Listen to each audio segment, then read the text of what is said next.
आप सभी भाई बहनों का आध्यात्मिक ज्ञानात्मक चैनल की ब्रह्म मुहूर्त ज्ञान उपदेश कक्षा में एक बार फिर स्वागत है। आज की चर्चा का विषय है निर्धनता। लेकिन इस निर्धनता शब्द को हमने देखिए दो अलग अलग स्थितियों में, यानी कि आर्थिक और आध्यात्मिक, दो अलग अलग शब्दों द्वारा कुछ समझाने जा रहे हैं। क्योंकि आर्थिक निर्धनता तो आपको हमें अपनी भी नजर आती है और दूसरों की भी नजर आ जाती है, जबकि आध्यात्मिक निर्धनता तो दूसरों की तो दूर की बात है, हमें स्वयं की भी जो एक निर्धनता है आध्यात्मिक स्तर पर, वो नजर नहीं आती। और कभी कभी तो ये आध्यात्मिक निर्धनता मनुष्य को मरते दम तक भी इसका एहसास नहीं होता, क्योंकि कलयुगी वातावरण है, मनुष्य का विषय भोगों की ओर ही अधिक रुचि बनी रहती है, जिसके फलस्वरूप उसकी रुचि को हो, उसका रुझान को हो, उसके प्रयास को केवल धन कमाने की दिशा में ही ये जो चार पुरुषार्थ है, धर्म अर्थ काम मोक्ष, यानी कि मनुष्य का फिर अर्थ और काम ही एक जीवन में मुख्य लक्ष्य बन जाते हैं।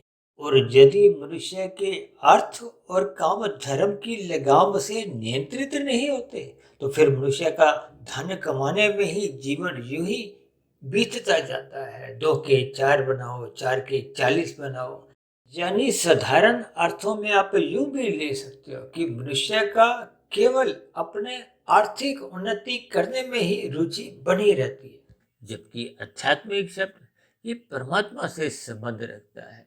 और हमारे तो देखिए चैनल का नाम ही क्या है, आध्यात्मिक ज्ञानात्मक चैनल। या दूसरे शब्दों में आप यूं भी समझ सकते हो कि ये आत्मा और परमात्मा के बीच का जो एक संबंध है, क्योंकि ये दोनों चेतन सत्ताएं हैं। आत्मा ज्ञान स्वरूप है, परमात्मा आनंद स्वरूप है। सभी आत्माओं का लक्ष्य पहले से ही, देखिए ऐसा नहीं कि ये लक्ष्य इस जीवन में बना है, हर क्षण हम सभी मनुष्यों का ही ऐसा एक लक्ष्य बना होता है, क्योंकि आत्मा केवल ज्ञान स्वरूप है और परमात्मा एक आनंद स्वरूप से। इस आनंद को ही देखिए परम सुख से भी जोड़ा जाता है। और ये जो संसार है, माया है, देखिए हम इस आध्यात्मिक ज्ञानात्मक चैनल पे आत्मा परमात्मा के संबंध पे तो चर्चाएं करते आए हैं, लेकिन हम प्रकृति के 3 गुणों पे भी चर्चा करते हैं। ये 3 गुण क्या है? तमोगुण, रजोगुण और सत्वगुण। इसको माया कहो, प्रकृति कहो। और इन 3 गुणों की स्थितियों से ही आप हमारा 3 प्रकार के जो शरीर हैं, स्थूल शरीर, सूक्ष्म शरीर और कारण शरीर, इन सभी स्थितियों पर हम लगभग प्रतिदिन ही चर्चाएं करते हैं। ये अलग बात है कि देखिए सुबह ब्रह्म मुहूर्त ज्ञान उपदेश कक्षा में हमारे कुछ विषय प्रत्यक्ष रूप से ही सैद्धांतिक बातों पर आधारित होते, यानी कि शास्त्रों पर आधारित होते हैं। और शास्त्रों में भी 3 ही तत्वों की बार बार चर्चाएं आती है, भगवान, आत्मा और ये माया। माया का अभिप्राय 3 गुणों से होता है। और इन 3 गुणों को देखिए आप साधारण स्तर पर, जैसे आपका हमारा शरीर एक यंत्र है, इसी तरह ये 3 गुण भी एक यंत्र की तरह कार्य करते हैं। और सभी यंत्रों का एक अलग अलग स्वभाव है। ऐसा तो आपका हमारा स्वयं का अनुभव है, आपका हमारा स्वयं का ज्ञान भी यही सब जाता है। क्योंकि आपके हमारे घरों में देखिए आजकल तो सर्दियां आरंभ हो गई, हम लोग गीजर ऑन करते हैं, पानी गर्म आता है। इसका अर्थ क्या हुआ कि गीजर का स्वभाव उस जल को गर्म करने का है। और जब 4-6 महीने बाद फिर पुनः गर्मियां आ जाएंगी, तो फिर हम फ्रिज में देखिए पानी की बोतलें रखना आरंभ कर देते हैं, फिर हम ठंडा जल पीते हैं। ये इसका अभिप्राय क्या है कि फ्रिज में उस जल को रखने मात्र से, चाहे आप बोतल में रखो, गिलास में रखो, पतीले में रखो, किसी भी तरह, वो उसको एक बर्फ के रूप में जमाता है। यानी कि फ्रिज का अलग स्वभाव है और गीजर का अलग स्वभाव है तो दोनों ही यंत्र।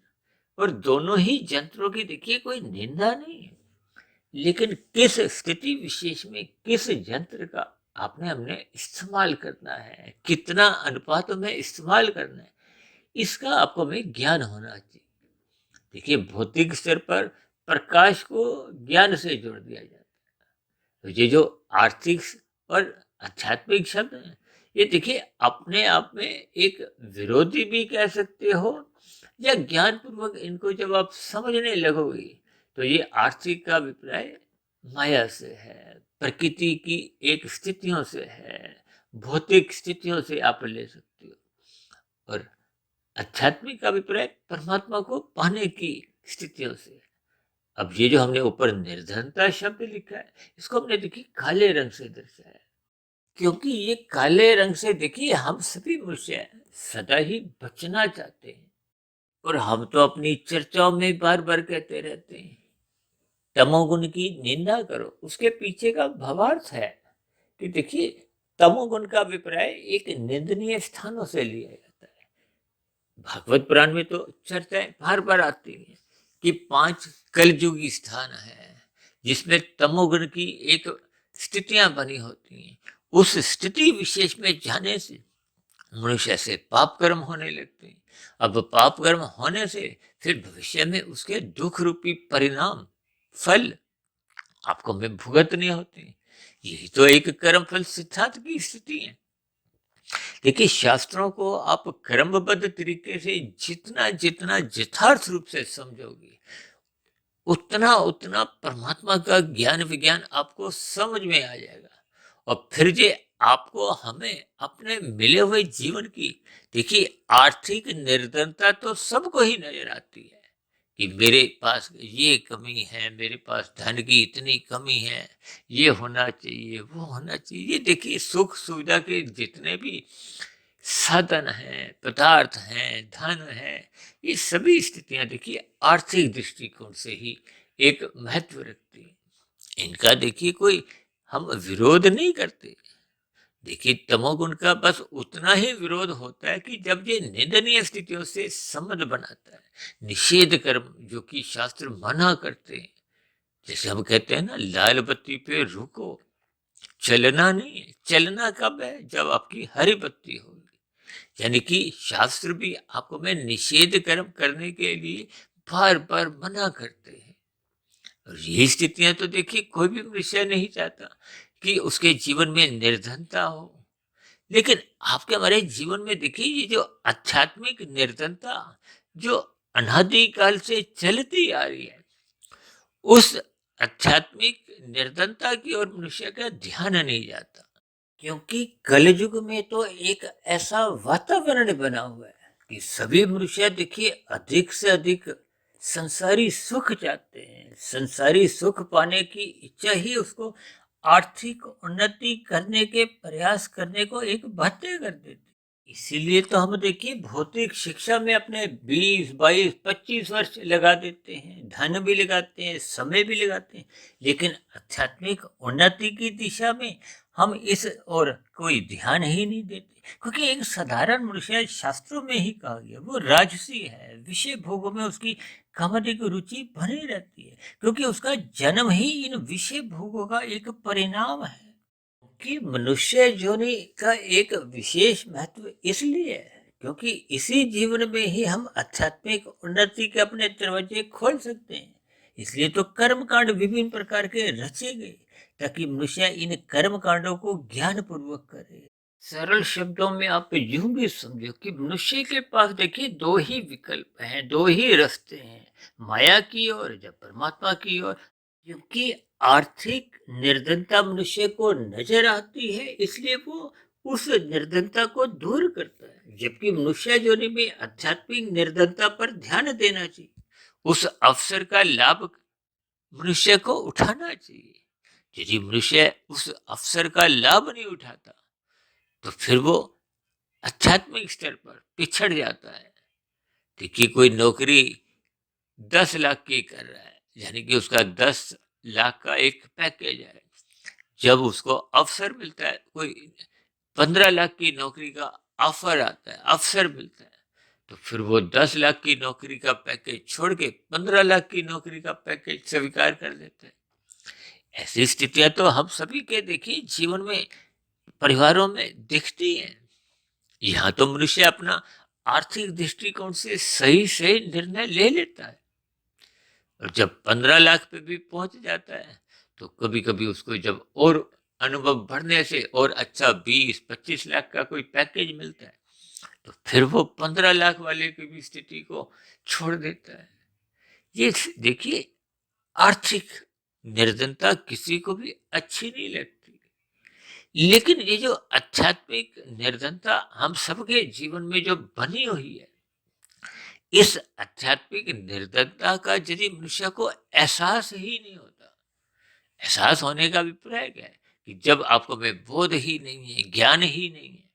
हालांकि हम सभी आत्मा तो देखिए शास्त्र बार बार ठोक बुझा के कहते हैं कि आत्मा पहले से ही ज्ञान स्वरूप है। हम भी अपनी देखिए इस आध्यात्मिक ज्ञानात्मक चैनल पर लगभग हम देखिए 2000 के आसपास वीडियो बना चुके हैं, और मैं समझता हूँ कि 1970, 75, 80 के आसपास हम प्रसारित भी कर चुके हैं। इन सभी वीडियो में भी हम बार बार इस बात पर मोहर लगाते हैं कि आत्मा ज्ञान स्वरूप है।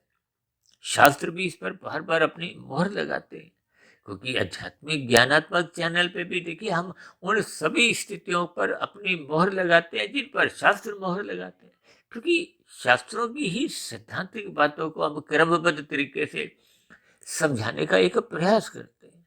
हो सकता है मैं भी देखिए एक मायाबद्ध हूँ, जैसे आपकी स्थिति है वैसे मेरी स्थिति है, समझाने में कभी कभी कुछ चूक हो जाती है। देखिए, समझना और बात है, समझाना परमात्मा का आशीर्वाद के बिना संभव नहीं होता।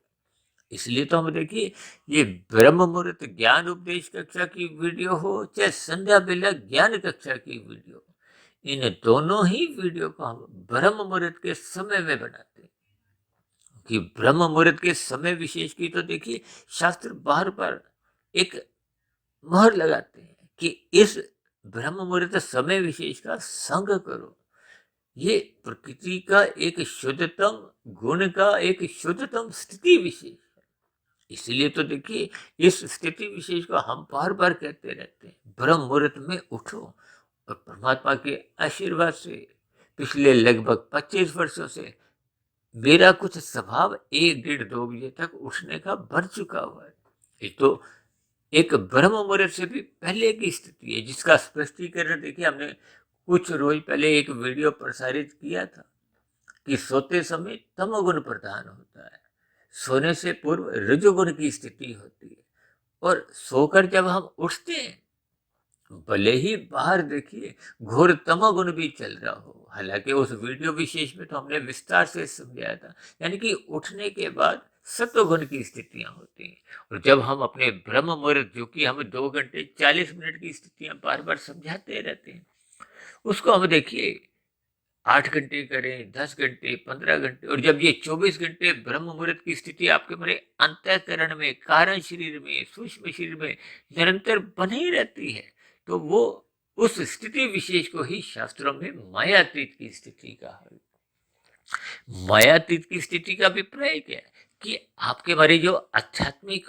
उन्नति है वो पूर्ण रूप से देखिए निर्धनता आपके हमारी समाप्त हो जाती है। यदि हमारी आपकी देखिए निर्धनता आध्यात्मिक स्तर पर बनी हुई है, इसका अभिप्राय क्या है कि आपकी हमारी आध्यात्मिक उन्नति के दरवाजे अभी सब पर ताला लगा हुआ है। देखिए, आध्यात्मिक उन्नति को अक्सर हम अपनी चर्चाओं में कर्म योग, ज्ञान योग, भक्ति योग से जोड़ रहे हैं।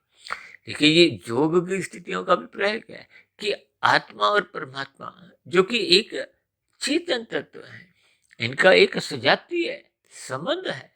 इस संबंध को देखिए चाहकर भी कोई मनुष्य तोड़ नहीं सकता, केवल भूल सकता है। और आज हम भूले हुए हैं, और याद किसको किया हुआ है? ये आर्थिक उन्नति को। आर्थिक उन्नति के लिए ही आर्थिक उन्नति मनुष्य क्यों चाहता है? क्योंकि उसकी विषय भोगों में संसार को भोगने की रुचि बनी हुई है।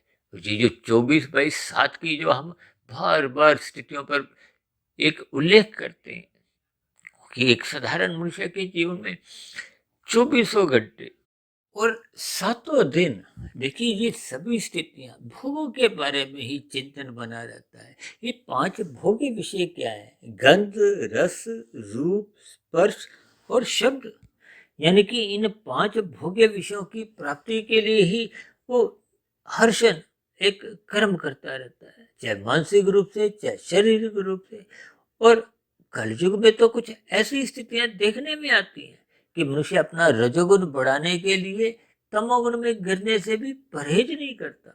इसीलिए कलयुग के जो पांच निंदनीय स्थान हैं, जिसमें देखिए ये दूत कीड़ा, मदपान, स्त्री संग, हिंसा और अनीतिगत कार्यों से कमाए गए धन की, इन पांच स्थितियों में मनुष्य जब उतरने लगता है, गिरने लगता है, तो फिर मनुष्य से कब कितने पाप कर्म होने लगते हैं, मनुष्य को इसका बोध ही नहीं रहता। और आज मनुष्य देखिए इन सभी स्थितियों में जाने पर अपने आप को देखिए कोई एक लज्जा महसूस नहीं करता।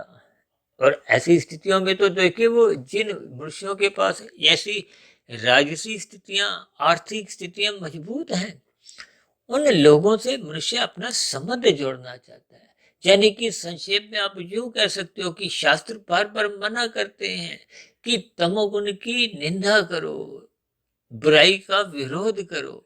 ये जो अभी कुछ दिन पहले जो दिवाली का पर्व गया है, ये बुराई पर अच्छाई की एक जीत का प्रतीक है, अज्ञानता पर एक ज्ञान की जीत है, अंधकार पर एक प्रकाश की जीत है। तभी तो ये प्रकाश का ही एक त्योहार है।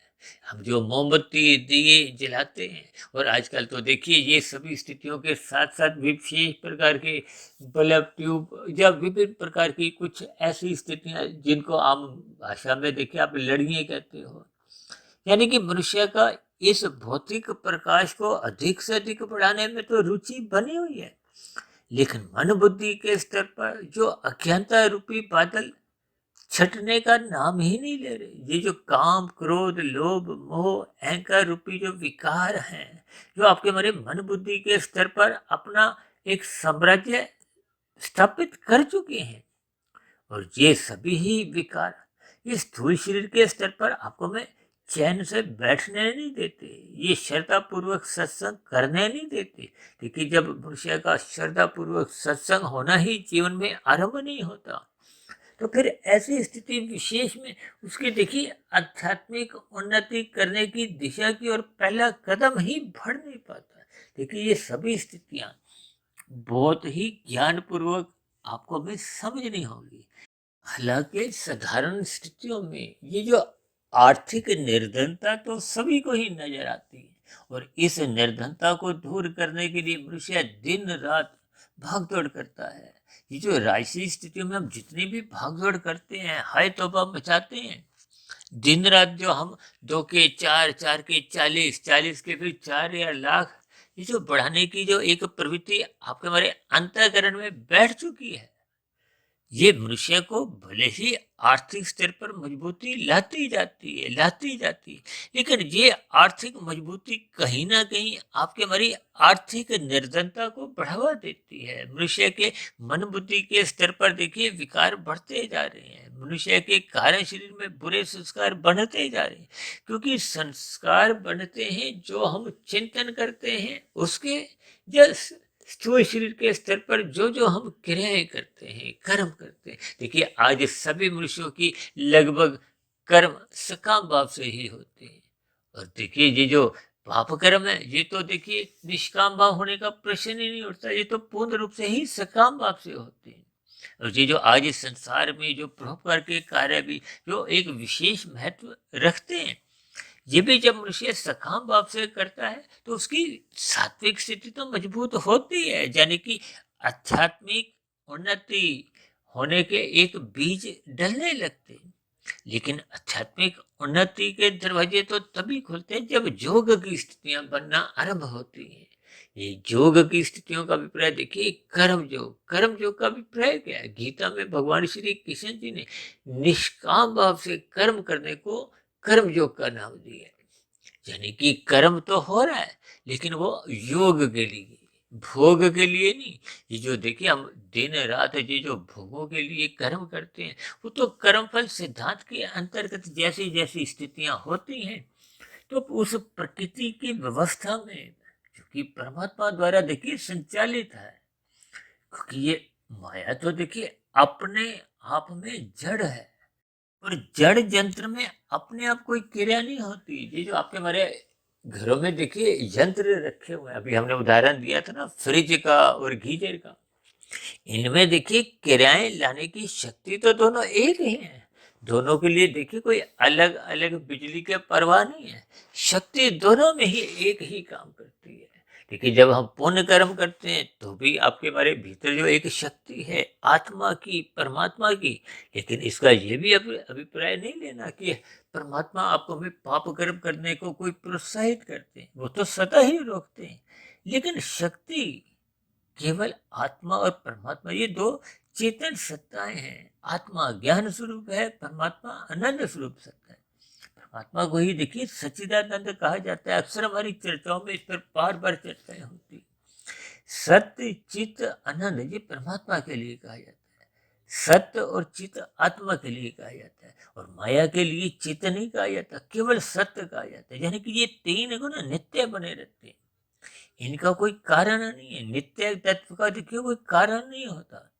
और ये जो माया जो आपको में दृश्य जगत जो दिखता है, जिसमें आप और हम रहते हैं, ये जो आपके हमारे तीन शरीर है, स्थूल शरीर, सूक्ष्म शरीर, कारण शरीर, ये भी माया के ही बने हुए। एक साधारण सा नियम है, जो बना है उसका अंत निश्चित है। यानी कि जिसका जन्म होता है उसकी मृत्यु होती है।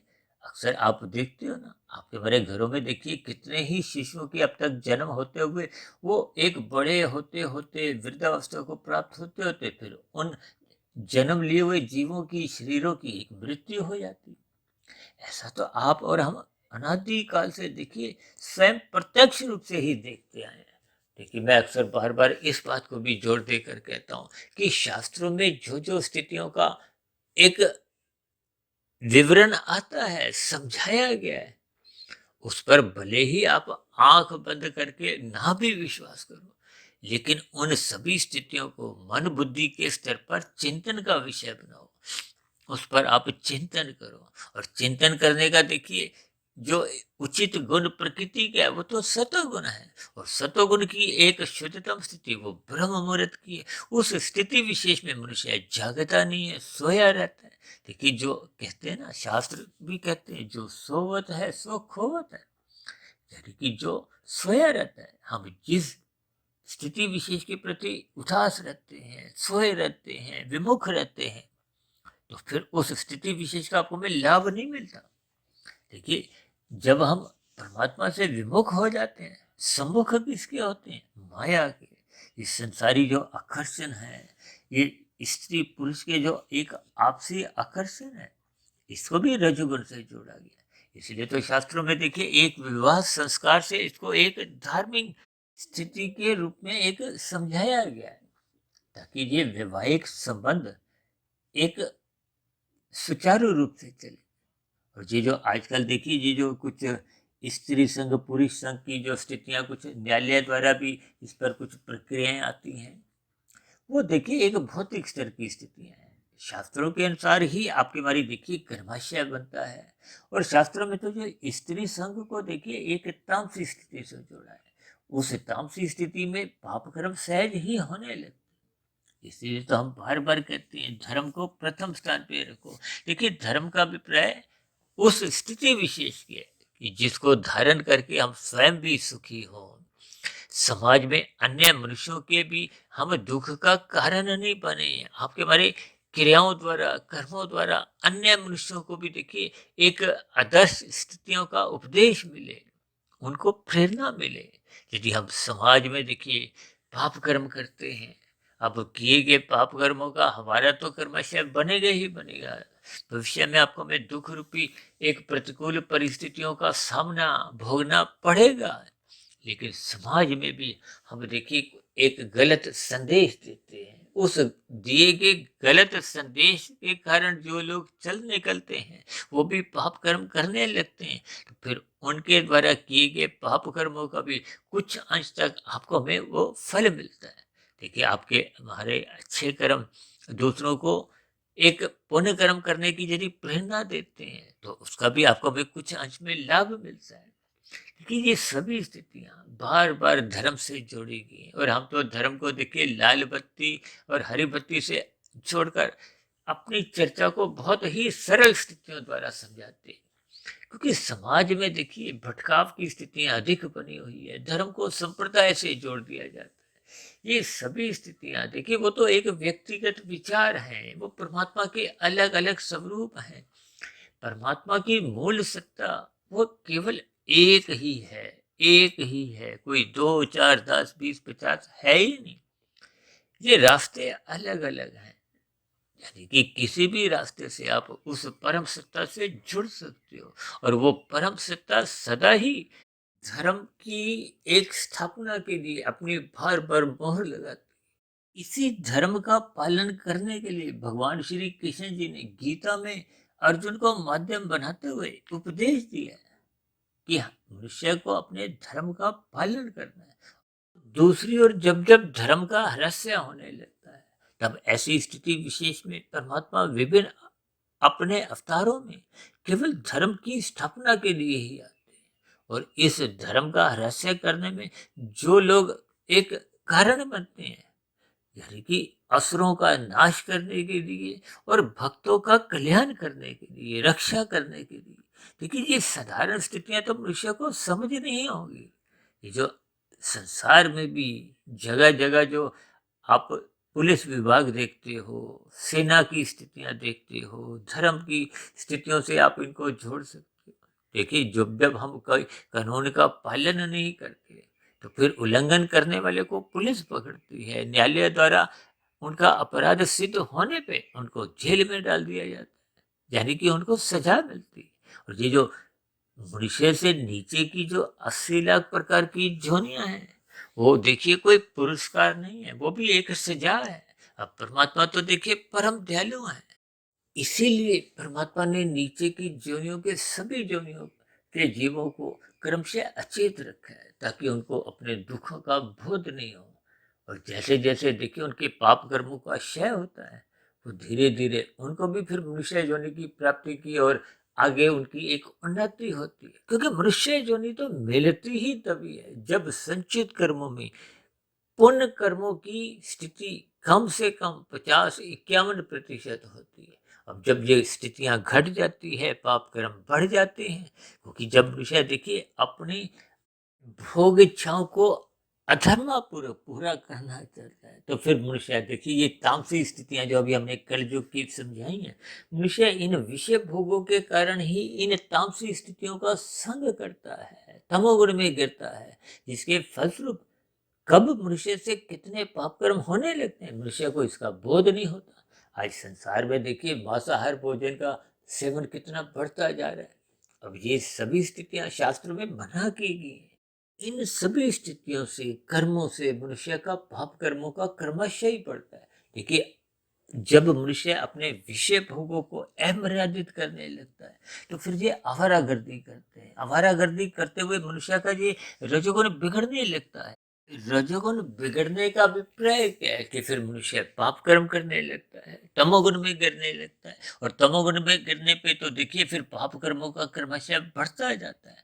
अब इन सभी स्थितियों में मनुष्य जो पाप कर्म सहज ही करना अपना एक स्वभाव बना लेता है, तो जिसके फलस्वरूप उसका कर्माशय भी बिगड़ता है, संचित कर्मों की स्थितियां बिगड़ने लगती है, और बुरे संस्कार बनने लगते हैं। बुरे संस्कार फिर बार बार मन बुद्धि के स्तर पर उन पाप कर्मों को करने के लिए बाध्य कर देते हैं। फिर ये मन बुद्धि ही फिर स्थूल शरीर के स्तर पर विषय भोगों से एक भोग भोगते जाते हैं। ये गंध, रस, रूप, स्पर्श और शब्द, ये 5 ज्ञानेंद्रियां हैं। ये जो नाक, जिह्वा, आंख, त्वचा, कान, ये स्थूल शरीर के स्तर पर ये भोग्य ज्ञानेंद्रियां हैं।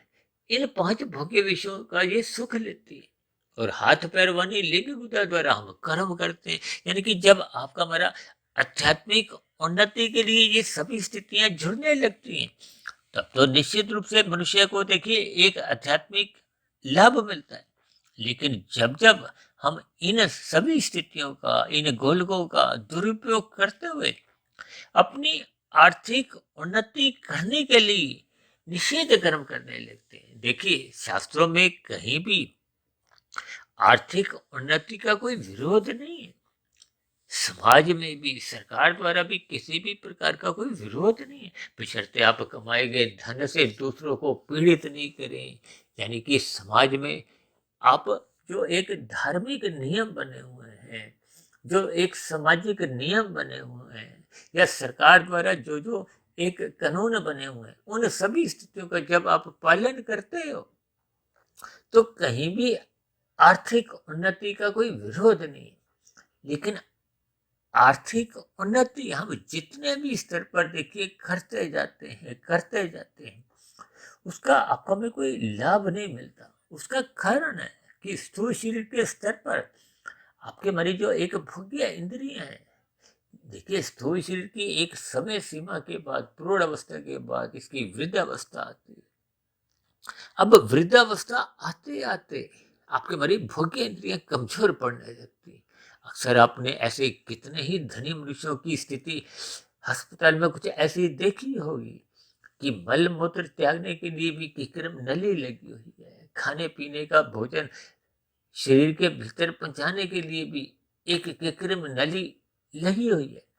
तो ये सभी स्थितियां, भले ही हम देखिए धर्मानुसार ही आर्थिक उन्नति करते करते अपने लाभ को बढ़ाते हैं, अपने व्यवसाय धंधों को एक बड़े स्तर पर फैलावट करते हैं, लेकिन ये सभी स्थितियां भी मनुष्य को कोई विशेष लाभ देती नहीं है। क्योंकि स्थूल शरीर, सूक्ष्म शरीर और कार्य शरीर की सभी स्थितियों का आपको मैं ज्ञान पूर्वक एक संबंध समझना चाहिए।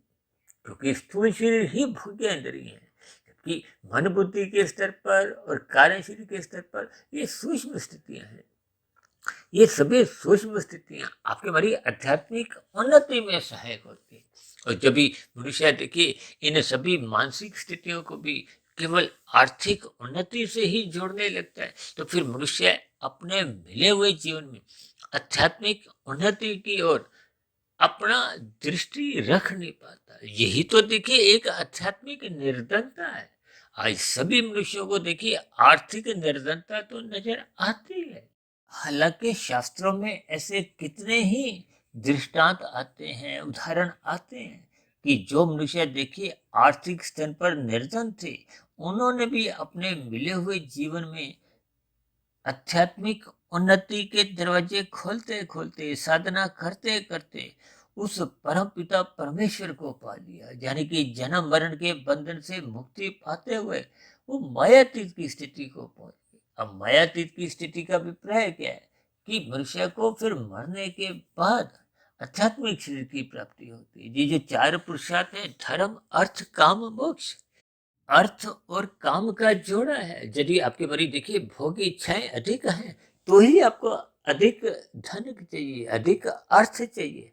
और अर्थ कमाने में मनुष्य देखिए कब धर्म की स्थितियों से विमुख होने लगता है। क्योंकि अक्सर मनुष्य देखिए लाभ के लिए जब काम करता है तो वो उसकी सात्विक स्थिति बनी रहती है। सात्विक स्थिति का अभिप्राय धर्म प्रथम स्थान पे बना रहता है। लेकिन जैसे जैसे मनुष्य का धन कमाने में लोभ की स्थिति मन में बढ़ने लगती है, 2 के 4 बनाओ, 4 के 40 बनाओ, तो आरंभिक स्तर पर यदि देखिए रजोगुण सत्वगुण की लगाम से नियंत्रित रहता है, तब भी मनुष्य का पतन नहीं होता, भले ही आध्यात्मिक उन्नति के दरवाजे नहीं खुलते। लेकिन जैसे जैसे ये लोभ से फिर मनुष्य संग्रह की ओर प्रवृत्त होता है, तो ये संग्रह देखिए एक तामसी वृत्ति है। संग्रह से फिर महासंग्रह, इन सभी स्थितियों में मनुष्य कब कितने अनैतिक काम करता है। क्योंकि जब धन एकत्रित करने का, संग्रह करने का, महासंग्रह करने का ही लक्ष्य बन जाता है, तो फिर मनुष्य कितने अधिक पाप कर्म सहज ही करता रहता है। मनुष्य को इसका ज्ञान के अभाव में, सत्संग के अभाव में उसको ऐसा बोध नहीं रहता। भले ही वो देखिए आर्थिक उन्नति को ही विशेष महत्व देता हुआ वो पाप कर्म करने से भी हिचकता नहीं है। भले ही आर्थिक स्तर पर वो देखिए अमीरी की उस शिखर तो प्राप्त कर ले। लेकिन आध्यात्मिक स्तर पर देखिए, जब वो पाप कर्म करने लगता है तो फिर उसके एक नैतिक पतन होने लगता है, पाप कर्मों का क्रमशः बढ़ने लगता है।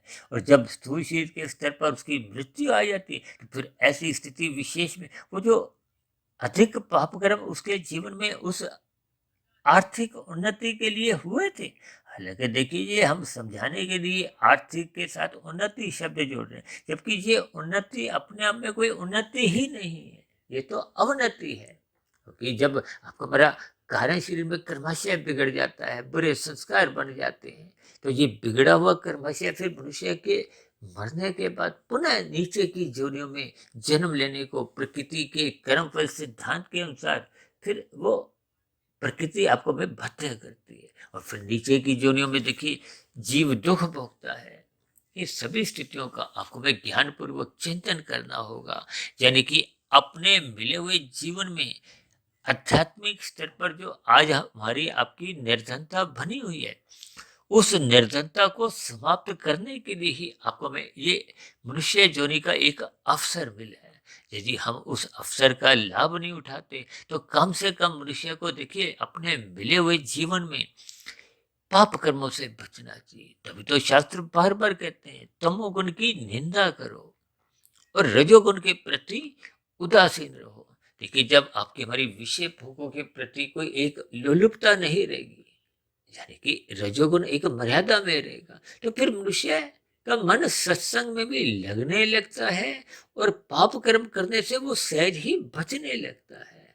यानी कि मनुष्य की आध्यात्मिक उन्नति सहज ही बनने की एक अनुकूल परिस्थितियां बनने लगती हैं।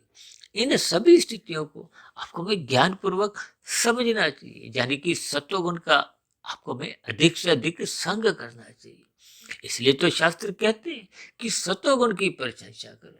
और आज मनुष्य देखिए रजोगुण की प्रशंसा करता हुआ थकता नहीं है, इसलिए वो धन कमाने से चूकता नहीं है। और धन कमाते कमाते कब कितने अपराध कर जाता है। भले ही आर्थिक अपराध करता हुआ वो यहाँ की न्यायालय द्वारा कभी बच भी जाए, लेकिन परमात्मा के यहाँ देखिए हम जितने भी आर्थिक रूप से भी कानूनों का उल्लंघन करते हैं, उन सभी से भी आपका हमारा पाप कर्मों का क्रमशः बनता है। और शास्त्रों के अनुसार जो हम पाप कर्म करते हैं उनका भी पाप कर्मों का क्रमशः बनता है। इन सभी स्थितियों पर मनुष्य को चिंतन करते रहना होगा और मनुष्य जीवन पाकर आपको में अपनी आध्यात्मिक निर्धनता की ओर विशेष ध्यान देते हुए अपने मिले हुए जीवन के अवसर का लाभ उठाना चाहिए। सर्वप्रथम मनुष्य को पाप कर्मों से बचना होगा, फिर धीरे धीरे सत्संग करते हुए अपने रजोगुण को मर्यादा में रखना होगा, जिसका उपदेश स्वयं भगवान श्री कृष्ण जी ने गीता में अर्जुन के रथ के घोड़ों की लगाम स्वयं अपने हाथ में रखते हुए ये उपदेश दिए। यानी कि सत्वगुण की लगाम से आपको मैं अपना अर्थ एक काम नियंत्रण में रखना होगा। इसलिए तो धर्म को प्रथम स्थान पर रखना चाहिए। ये अर्थ और काम ये धर्म की चार दीवारी के भीतर ही सुरक्षित रहते हैं। अन्यथा जब जब आपके हमारे जीवन में धर्म की मर्यादाएं हटने लगती हैं, कमजोर पड़ने लगती हैं, और ये कमजोर कब होती है? जब मनुष्य सत्संग नहीं करता, सत्वगुण का संग नहीं करता, ब्रह्म मुहूर्त में उठता नहीं है, तो फिर सहज ही धर्म मनुष्य के जीवन में प्रथम स्थान से हटने लगता है। तो फिर अर्थ और काम अपनी मनमानी करते हैं। ये मनमानी का अभिप्राय क्या है कि मनुष्य अपनी मौज मस्ती को महत्व देता हुआ कब कितने नीतिगत कार्य करने लगता है। कानूनों का भी उल्लंघन करने से वो हिचकता नहीं है। और शास्त्रों का तो देखिए प्रतिदिन ही वो कितना उल्लंघन करता हुआ पाप कर्मों का कर्मशः बढ़ाता जाता है। ऐसा मनुष्य को बोध नहीं होता। इसलिए मेरी आप सभी भाई बहनों से विनती है, इस निर्धनता शब्द को आप आर्थिक दृष्टिकोण से उतना अधिक मत महत्व दो और आध्यात्मिक दृष्टिकोण से इस निर्धनता को अनुभव करो, ताकि आपके बड़े कार्य शरीर मन बुद्धि के स्तर पर कैसी कैसी स्थितियां बन चुकी हैं, उन स्थितियों में आपको में कहाँ कहाँ सुधार लाना है। इसलिए तो हम बार बार कहते हैं रात को जल्दी सो जाना चाहिए, क्योंकि मौनात्मक स्थितियां होती हैं। आपके हमारी विषय भोगों की जो एक इच्छाएं वासनाएं, वो उत्तेजित रहती है, जिसके फलस्वरूप मनुष्य ब्रह्म मुहूर्त में उठ नहीं पाता, ज्ञान की स्थितियों से जुड़ नहीं पाता, जिसके फलस्वरूप उसका फिर दिन में देखिए रजोगुण बिगड़ा रहता है। फिर बिगड़ा हुआ रजोगुण आपकी हमारी आध्यात्मिक उन्नति की ओर ध्यान नहीं देता, वो केवल अपनी आर्थिक निर्धनता तो उसको नजर आती है, जिसके फलस्वरूप वो अपना रजोगुण बढ़ाने लगता है, फैलाने लगता है, ताकि वो अपनी आर्थिक उन्नति को एक विशेष दिशा दे। यानी कि आर्थिक निर्धनता तो सभी को ही नजर आती है, जिसका संबंध मात्र एक स्थूल शरीर से है, और स्थूल शरीर तो एक निश्चित आयु लेके आया है, सांसें लेके आया है, जबकि आपका हमारा मन, बुद्धि और कार्य शरीर की जो एक स्थितियां हैं, वो आध्यात्मिक उन्नति से एक विशेष महत्व रखती है, क्योंकि आध्यात्मिक उन्नति के लिए आपको हमें अपना कारण शरीर शुद्ध करना है, और कारण शरीर शुद्ध होता है जब मन बुद्धि के स्तर पर आध्यात्मिक उन्नति के हम दरवाजे खोलने लगते हैं। मन बुद्धि के स्तर पर देखिए, हम जब श्रद्धा पूर्वक किए गए सत्संग का मनन करते हैं, और यदि मनुष्य स्थूल शरीर के स्तर पर सत्संग ही नहीं करता, तो फिर आरंभिक स्तर पर आध्यात्मिक उन्नति का बीज ही नहीं डलता।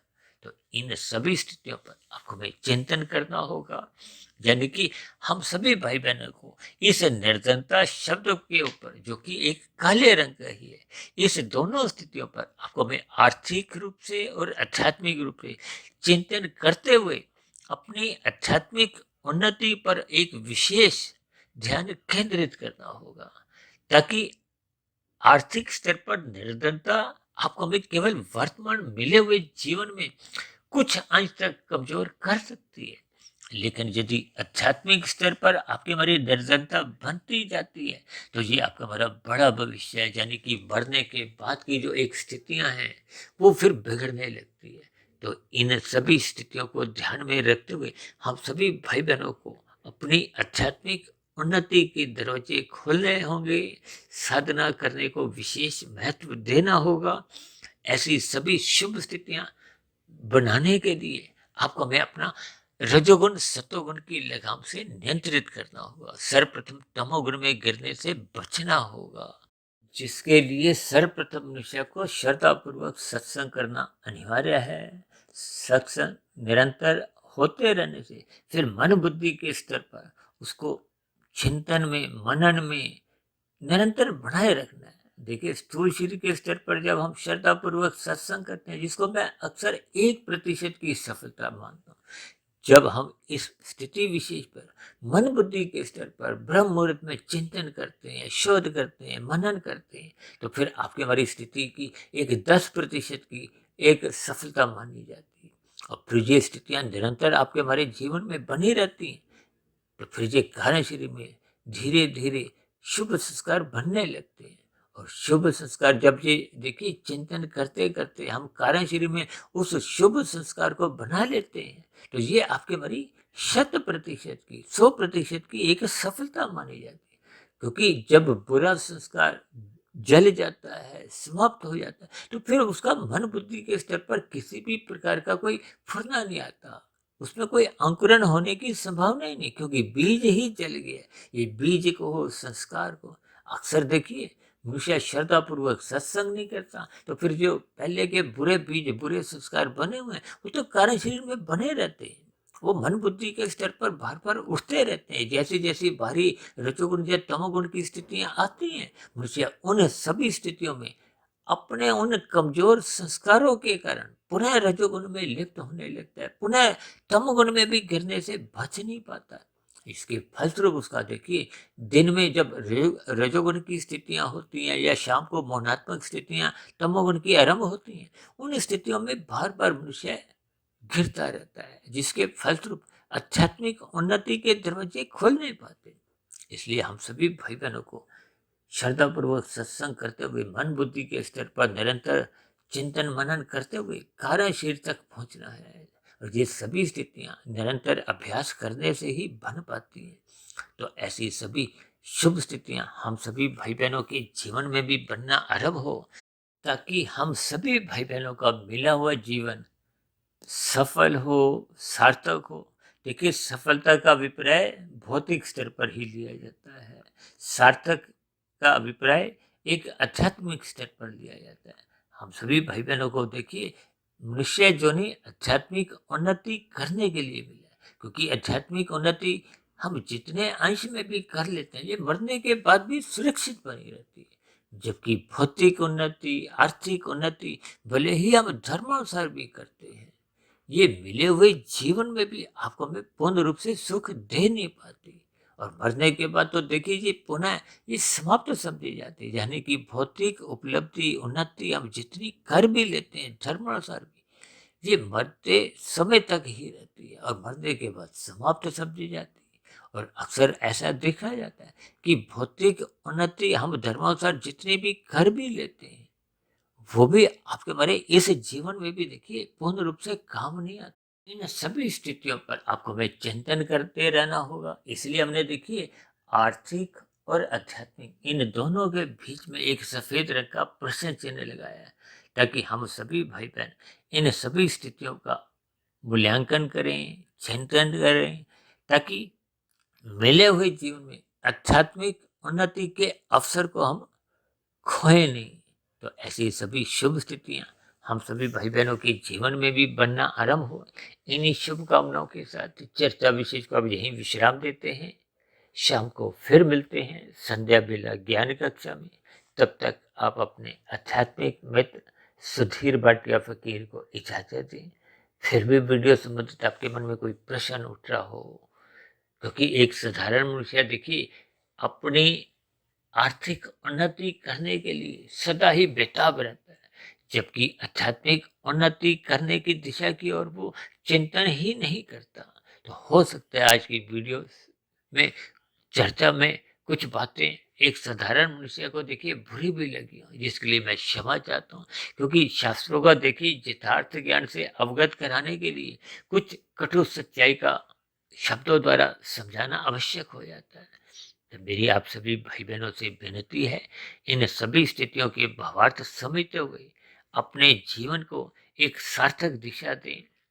तो अब चर्चा विशेष को यहीं विश्राम देते हैं। फिर भी आपका किसी भी प्रकार का कोई प्रश्न हो, कोई मेरे आध्यात्मिक ज्ञानात्मक चैनल सुधीर भाटिया फकीर के प्रति आपके मन में कोई सुझाव आ रहा हो, या मेरी कही गई बातों पर आपको किसी प्रकार की भी कोई शिकायत हो, आपत्ति हो, तो इन सभी स्थितियों का नीचे दिए गए कमेंट्स बॉक्स पर सदा ही स्वागत है। चर्चा विशेष को ध्यानपूर्वक सुनने के लिए आप सभी भाई बहनों का बहुत बहुत धन्यवाद।